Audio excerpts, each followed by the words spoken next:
Welcome to another episode of Take Off Monday, where we discuss topics dealing with entrepreneurship, career transition, podcasting, and video streaming. I'm Rosanna Catalano, and I'm the president of Rocket Ship Consultants, where I work as a consultant and coach. I spent years working in different industries, and it's given me a really unique perspective and an incredible professional network.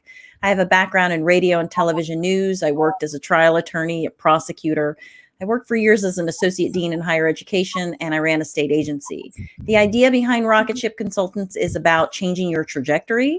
At different points in our lives, we have all wanted to get to that next level, but something is holding us back. I've found in my personal life and in my professional life that it sometimes takes a fresh pair of eyes to really help guide you there. The answers lie within you, but it sometimes helps to have someone make a key introduction for you. It also sometimes take some coaching and consulting to help you focus, prioritize, and inspire you to be out of your comfort zone, because that's where the most learning and growing occur. This concept inspired me to create my company that would help launch people in their careers and businesses. It's truly rewarding work with clients to see them grow and prosper. With all that being said, our company could not do all of that it does without our amazing team members, and I'm honored to host this show with Joy.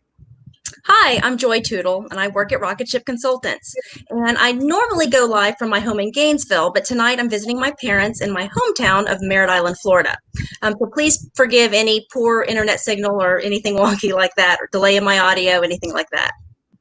Our team at Rocket Ship Consultants is made up of attorneys.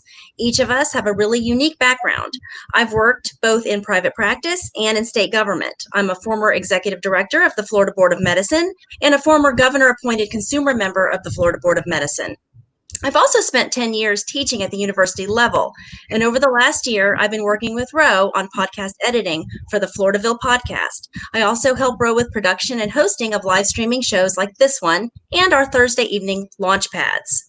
Our topic for this episode is managing human resources in your business. And our special guest today is Christine Phipps of Phipps Reporting. She's joining us from North Palm Beach, Florida. After 20 years as a court reporter, she started her own company, which now has 75 employees and offices across the country. She's also the president of the National Court Reporters Association. Welcome to the show. Thank you so much. It's an honor to be here with both of you, bright women and leaders in the field. Thank you so much for having me. I really appreciate it. Well, we are really excited to be talking to you today on this topic, Christine. You know, hiring and keeping energized and motivated employees is vital to a company's success. How do you do this for your company?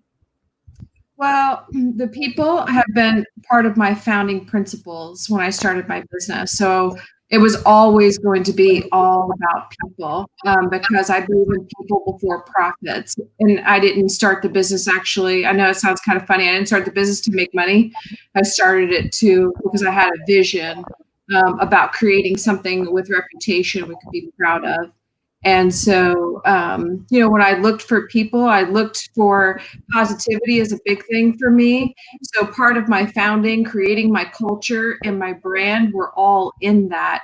And so I knew that my ability to grow a company would only be limited by my ability to manage people. So a lawyer took me out for dinner and they had me read the Peters Principle. And he told me that. He gave me a story about somebody that couldn't grow their business. They managed it well at 50 people, but then failed when it got up to 100 plus people, that he just wasn't capable. And so I knew that as myself, I had to change how I lead, how I led. I couldn't be a perfectionist because that's a micromanager, and, giving people the ability to run and finding that balance so that you could help them grow, because you got to kind of give people the wings to fly.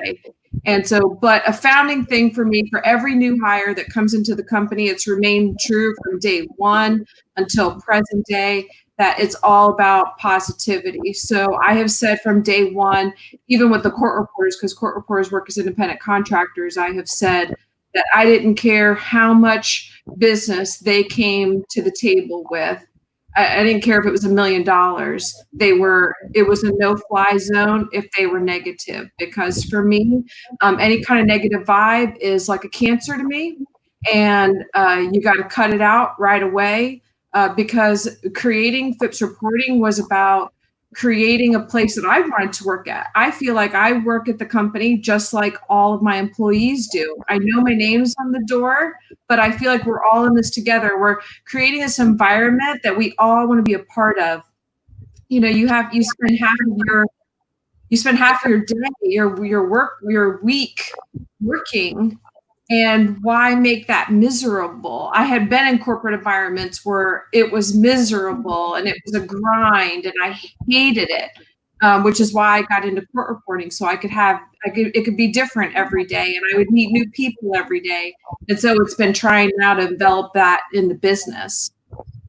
So, but it's been challenging because as you grow and, going from nothing to 75 employees, now I've got to be able to communicate that brand and that culture to, I have people working all over the place and trying to make sure that I don't lose that. And so my communication style has to change. And it's been a huge evolution in 10 years for sure. I love that about the positivity. That's really great. Before you bring on any help, you need to figure out what your worker's status will be. Will she be considered an employee or an independent contractor? How did you make these types of decisions? And did you have anyone advising you on these types of decisions? I did. So I came from, when you're a court reporters, generally speaking, across the country are all independent contractors. There's very few that actually work as employees unless you're an official court reporter with the state or with the county. So the court reporters all come on as independent contractors, but I had spent over 15 years working as an independent contractor, so I didn't have any frame of reference in which to develop the business and develop HR and working with people. So I would say within the first few years of business, I hired an employment lawyer because there was so much I didn't know. And she really taught me everything. I think I knew enough about litigation all these years to see where there's so many landmines, and especially with employment law, it's usually the employer's fault. It's harder for the employer. Bringing a suit, you have to prove it, and so you could end up spending $100,000 for something that really wasn't your fault. So I knew I didn't want to get into that position. So I did kind of think of it as being penny wise and pound foolish, like don't be that way. And so to this day, if I hear a buzzword, if I have an inkling, and I've trained now because now I have a CFO and now I do have in-house HR, and I've trained them to don't be shy about going to the lawyer and just asking them, and then we carefully will walk through any kind of situation. And I have dealt with some challenging situations, some of the details of which I can't disclose, but I have walked through them perfectly, and I have never had an issue. And that's because of a lawyer. I know sometimes lawyers get such a bad rap, but I'll tell you, they have saved me on so much. I now don't sign it. The first mistake I made in business was I signed a lease on a copier that I got raked over the coals on. So I learned my lessons. Don't sign anything without a lawyer. Lawyers are involved in everything I do, from making money to protecting my money. I think that's very wise. You said you had the employment lawyer on board that you worked with very closely, and that you now have HR staff. So I'm wondering, at what point did you know that you needed to bring on the HR professional and formalize that aspect of your team?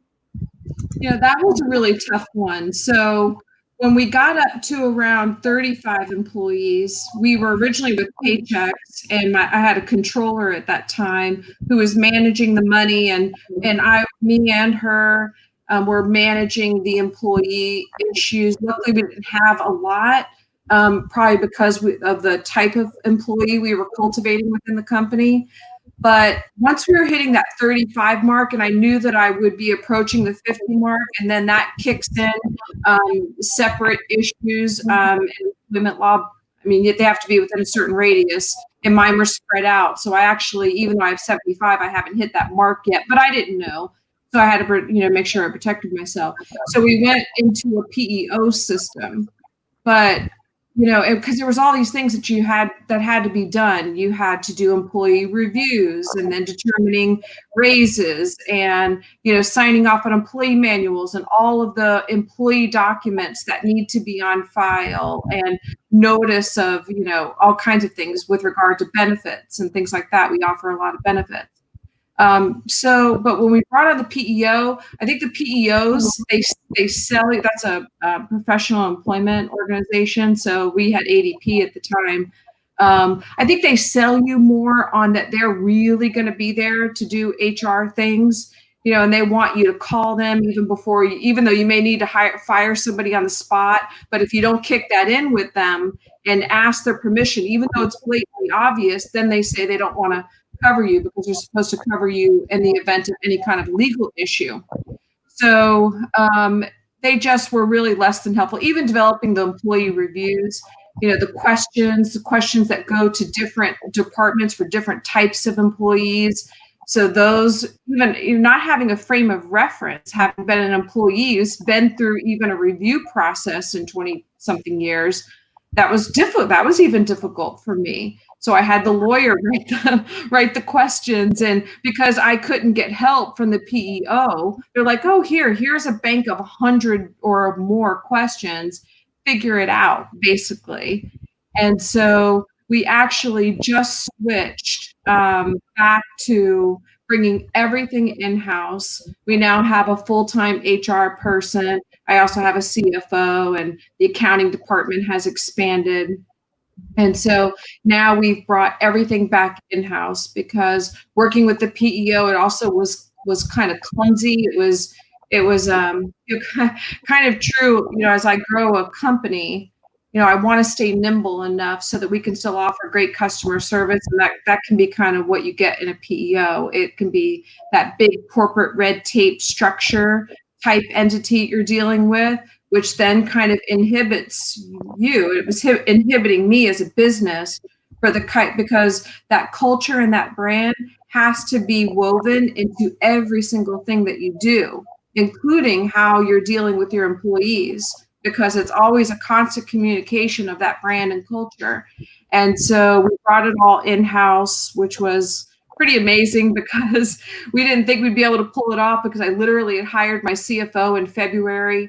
I hired, we had a change in the HR position. My daughter-in-law had been working in the HR, but she had to take a position elsewhere. And so we brought in a new HR person, and then the pandemic hit. But right at that time, the PEO system came to us, which was kind of another interesting learn there, was they came to us and they said, "You're supposed to be a part of this big group in a PEO. And that's what enables you to get discounted health insurance benefits."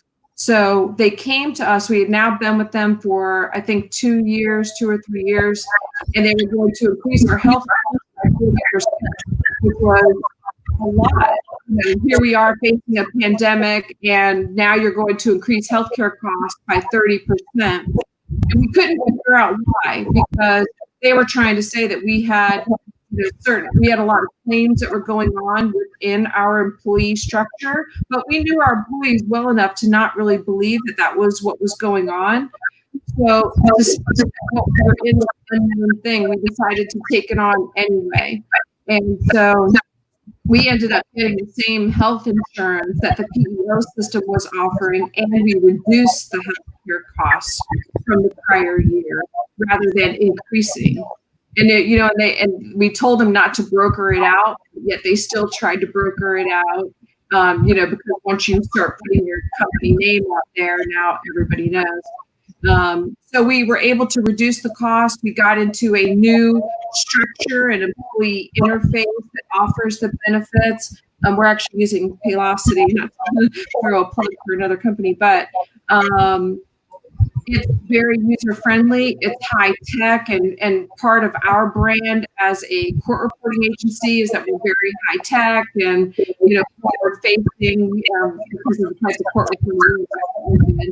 So all of that, it really fit back into our brand. And so everything's been separated out, and now we have been able to take on this whole new piece. Now everything's going much, much smoother. It's much better.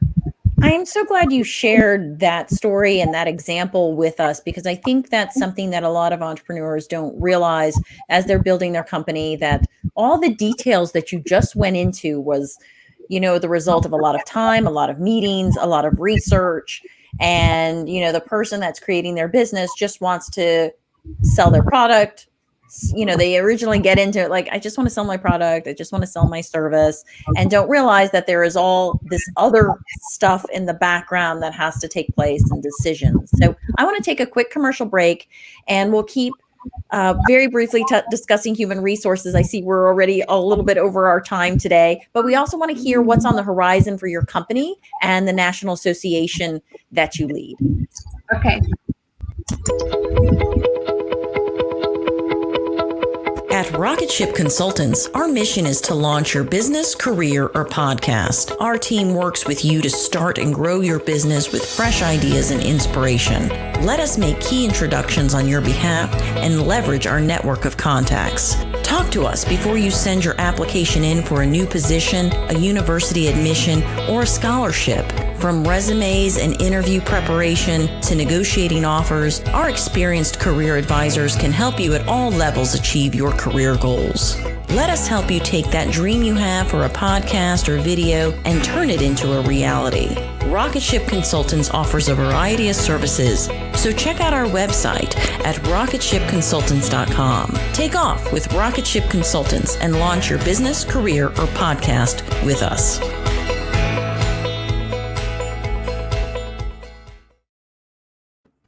And we're back. So, Christine, I want to know, what is the most important hire anyone can make in their company? What did you think was one of the most important hires that you made? I really would have to go with the CFO. The CFO was a really important hire, but I had to get to a certain level of gross sales to really justify hiring a CFO. But yeah, because, luckily we were positioned to continue to scale the business at such a rate that it was justifying the hiring the CFO. That's why he was just hired in February. But when a company is growing as fast as we were over 10 years, trying to plan that infrastructure and stay ahead of it. So I was always thinking 3 to 5 years down the line, because you're trying to plan for the growth by watching the trend and the numbers, and then having that infrastructure in place before that growth hits based on those trends.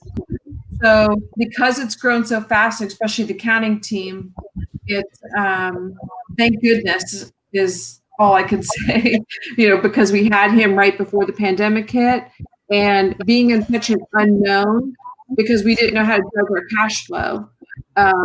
Luckily, I run the business very conservatively and frugally, but you don't know. We didn't know what was going to happen. We didn't know if we were not going to, if all the lawyers that we work with were not going to pay any more of their bills. And so we were going to have no income coming in. I mean, it was just totally unpredictable.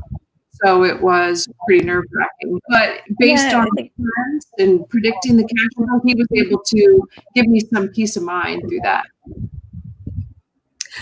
Before we wrap up, can you tell us what's on the horizon for FIPS, and also what's on the horizon for the NCRA?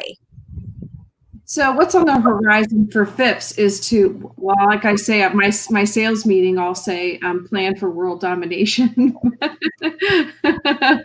But, I just kind of continue to grow the company as large as I can. It's all been a real fun thing for me. I love to learn and evolve as a person. And so trying to figure out, I don't have a business degree, or I have a 2-year court reporting degree. So trying to figure out the next stages all by myself. I figured out mergers and acquisitions with the help of, a venture capitalist who's guided me along the way, and not financially, but just as a mentor.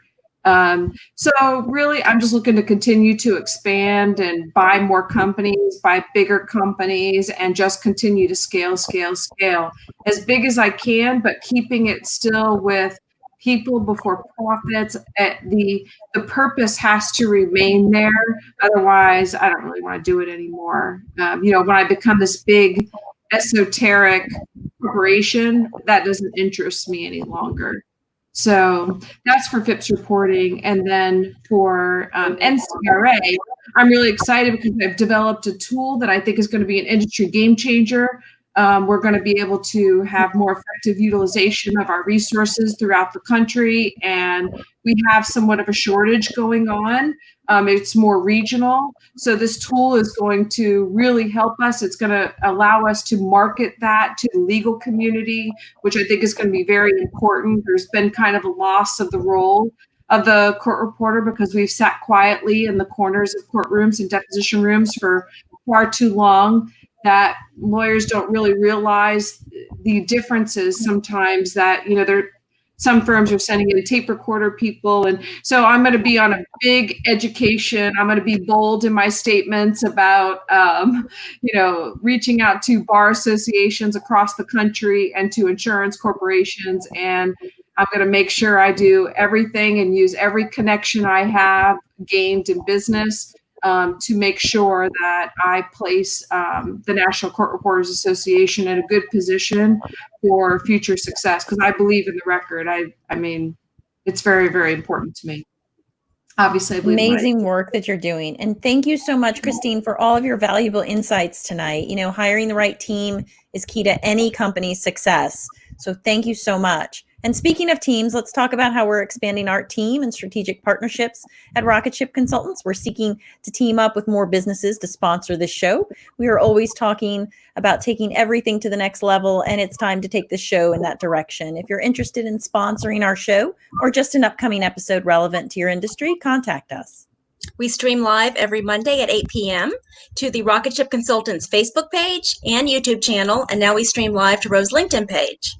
And you can find me at Rosanna Catalano on LinkedIn. I've been a fan of LinkedIn as a social media platform for a very long time. I've been cultivating professional connections for 2 decades. So I'm thrilled to be live streaming to that platform where I have nearly 5,000 professional connections. So please let us know if your company would like to team up with a sponsorship. Our contact information will be up at the end of our show. And that wraps up our show tonight. Good night, everyone. And thank you so much again, Christine. We really appreciate you being here tonight. Thank you, Ro and Joy. It was an absolute pleasure. Thank you. It's been wonderful. Yeah. Bye. Thank you. Bye.